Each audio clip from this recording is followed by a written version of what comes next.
it's Jen for the love of Iris. Welcome to another one of our 31 days of Halloween. This is the project we're going to make today. It's a little treat box, and it is using the Playful Pallette DSP and the new set that's coming out in the catalog, Jar of Haunts. It's so cute. It goes with the everyday jars and the everyday jars framelets, and it's Halloween themed. This one is my absolute favorite. Look at what it can do. Don't tell anyone. Isn't it cute? I love it. Okay, alright, I'm sorry, I digress. Back to the project. Okay, so what you're going to need is a piece of 4x6 designer series paper in your choice. I used the paint splatter of the Playful Palette last time. I'm going to use the polka dots. When I first got it, I have to admit, I wasn't really keen on it because a lot of the papers are not what I would typically like. They're very bold, very colorful. I'm more of a neutrals kind of girl, subtles kind of girl. But then I saw the other side, and I love these papers. So I am of the opinion that if you, that would have been a good one to use. You know what? Let's use that one. Because this one is so simple. Well, I've already got that cut. That's okay. Anyway, I am of the opinion that if you like 50% of the papers, go ahead and buy it. Because you're going to find a way to use the other side perhaps. So I am in love with the safe sides of the paper, if you will. And so I have fallen back in love with this paper stack, so I'm using it all the time now. So we are going to take our 4x6 piece of paper. You're going to need your corner rounder. You're going to need your scallop tag punch. You're going to need your stamp set for any sentiment that you might want to choose. Again, I'm going to use the new Jar of Haunts. And you're going to need your envelope punch board. So let's get started. First thing I want to do is score my piece of paper. Oh, you're going to need a scoring tool, obviously. So I'm just going to use my trimmer because it fits best in the camera. So on the short side, on the 4-inch side, you're going to score at 1 and 3. For me, it's just easier to score it at 1, line it up at 1 on this side and score. So score at 1, and you don't need to press down very hard at all. So 1 and 3. And then on the long side, you're going to score at 1 3/8.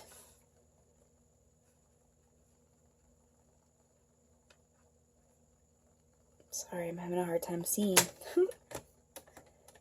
1 3/8 at 2 3/4,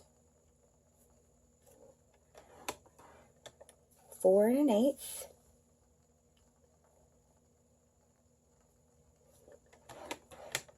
and 5 1/2. And I know this is not the best paper to be working with on camera to see the score lines, but the score lines really aren't, that's not really much better.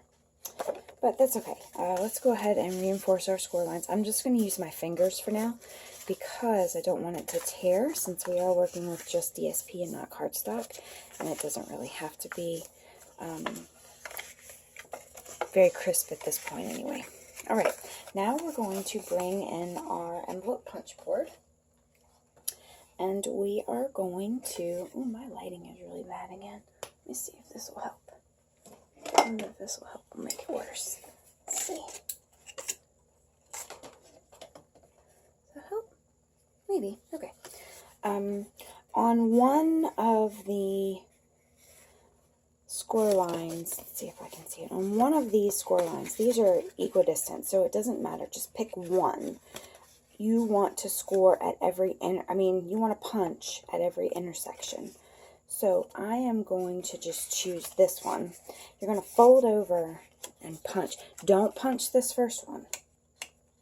Okay? So you're going to fold in and punch at every intersection. So line up your, let me see if I can bring this up so you can see. Line up your score line with your envelope punch board and punch. We are not going to do any scoring or anything at all. We're just going to line up and punch. So punch through, and then you're going to fold to the next one and repeat. Punch through, fold to the next one, line it up, punch through, fold to the next one, line it up, and punch. So you're going to do the middle sections. You don't have to worry about the end sections, okay? Because this, wait a minute, do you have to, wait, I'm sorry, I lied. You do have to do this, the last section of the big piece. Not the last section of the small piece, but the last section of the big piece. So let's do that. Okay, so now we have something that looks like this. Okay, so what we're going to do now is we are going to take our paper snips and go up. Oh, my paper snips. There, in here, I think.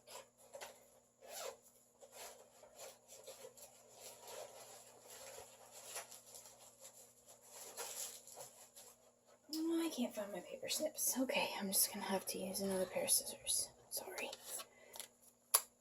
Take your scissors and cut up the score lines.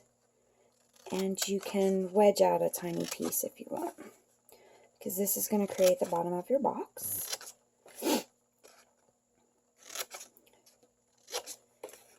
And you can make this box for anything. It doesn't have to be Halloween. Halloween is just my absolute favorite. And I am going to remove this one because we're really not going to need that one. Okay, so take all your little pieces out. Okay, and then you're going to need adhesive on these pieces right here. Okay, I'm going to use Fast Fuse. Here we go. See if I can find it.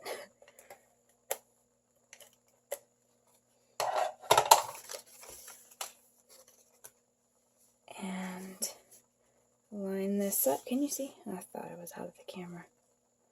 Line this up and adhere it down. Okay, so this is the front of our box, this is the back of our box, so we want to tuck these two tabs in, tuck this one in. We're going to put adhesive on this piece right here, back with our Fast Fuse. Okay, and seal up our box. And I like to take my bone folder and just press down in there real good so that I know that it's sealed. Okay, so now you can kind of pinch it together right here where you've done your mark. Since we've scored it right here, they will automatically kind of go in. Okay, alright, now let's do our tag. I've got a scrap of Peekaboo Peach, and it measures, oh, I think it's about an inch. It's about 1 1/4 inches, 1 1/8 inches, something like that. Just needs to be wide enough for your sentiment. I fiddled with it because the punch is a 2-inch punch, but 2 inches was just too big, so I just cut it down a little bit. And we're going to use Memento ink, and I'm going to stamp it right on the Peekaboo Peach at the top, kind of. Just line it up. Oh, I want to give myself some room for the punch to go in. I forgot about that.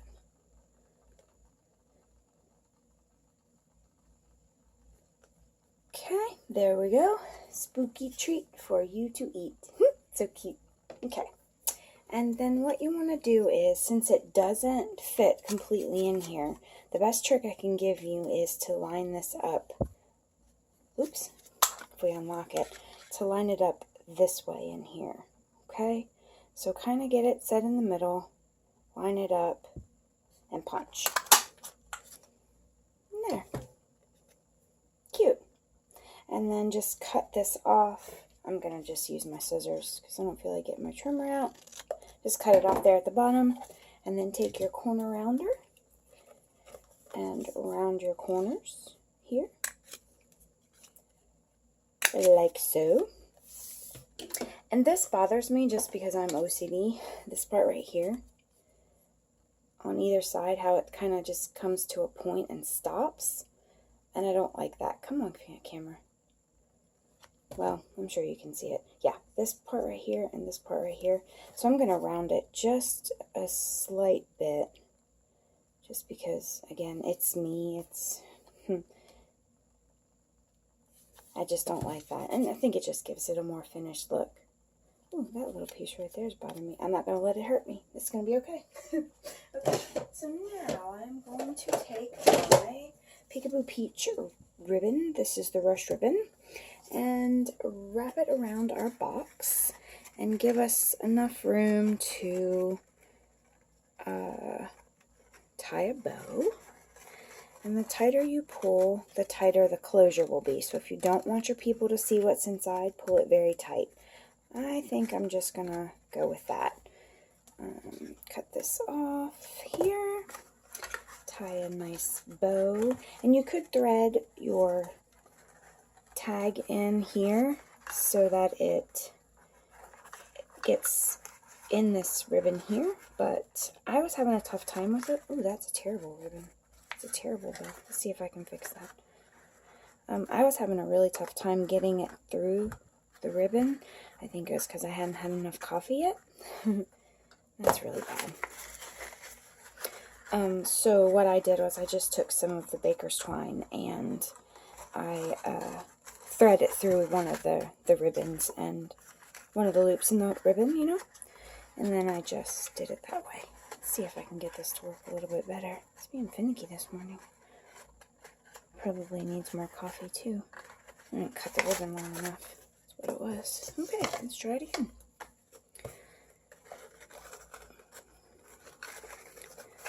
All right.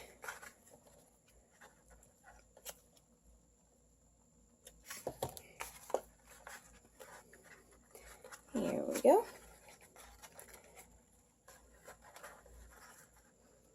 How many times have you struggled to tie a bow? Right over left, left over right. It just never seems to work for me. Okay, it's a little bit better. Let's see.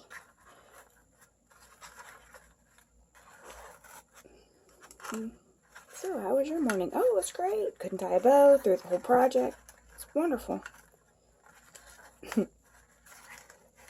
Oh, my heavens.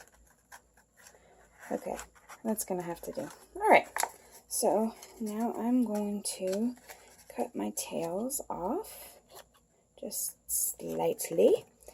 That is the hideous. Well, it is Halloween, so I guess the bow does go with the project since it is Halloween. What in the devil? Oh my. You know what? Leave it. Just leave it. You have to leave it, Jen. You have to leave it. It's going to be okay. Alright. Take a little bit of twine and thread it through here. This is how I did it. Y'all can adhere it any way you want to. I thread it through, what did I thread it through? Oh, I did thread it through the bow here, or the ribbon rather. Like this. And I just tied a knot. Clearly I'm not going to try and tie a bow because it won't work this morning, I promise you. Okay, so these are your sweet little boxes. Maybe for Halloween candies if you want to do that, or oh, that turned out much nicer than I had expected. There, I just needed a little bit of fiddling or threatening one. I can't figure it out. But anyway, there's our two little boxes. I hope you will try it. If you leave a comment, I will send you the paper so that you can make a treat bag of your own. And some ribbon and enough for the little tag. You can use whatever stamp set you want, or if you wait until September 1, you can get the jar of haunts from the holiday catalog. So, hope you all are having a fabulous day, and leave a comment for a chance to enter to win. Bye!